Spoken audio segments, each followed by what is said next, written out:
मुख्यमंत्री फडणवीसांनी काय प्रतिक्रिया दिली आहे पाहूया। मला असं वाटतं की दोन्ही बाजूने केवळ राजकारण चाललेलं आहे। आम्ही काढलेला GR हा कुठेही ओबीसीच्या हक्कांवर गदा आणणारा नाही। एकही नकली व्यक्ती हा ओबीसी मध्ये समाविष्ट होणार नाही। नकलीचा अर्थ जो ओबीसी नाही असा हा ओबीसीत समाविष्ट होणार नाही, अशा प्रकारची काळजी त्या GR मध्ये घेतलेली आहे। ओबीसी समाजाकरता जे काही केलंय ते आमच्या सरकारनेच केलंय।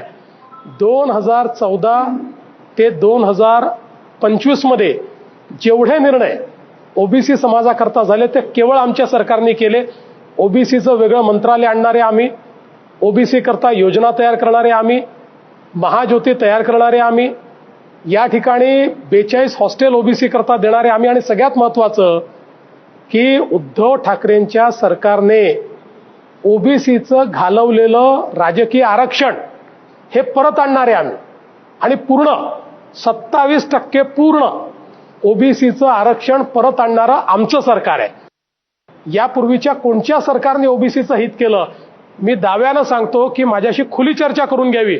ओबीसी हिताच्या संदर्भात आम्ही केलेलं काम आणि ओबीसी हिताच्या संदर्भात इतर सरकारने केलेलं काम यांना केवळ राजकारण करता येतं।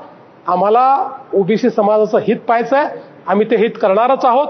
मराठा समाजाचं हित करणार आहोत। सगळ्या समाजाचं हित हेच सरकार करू शकतं। तर राज्य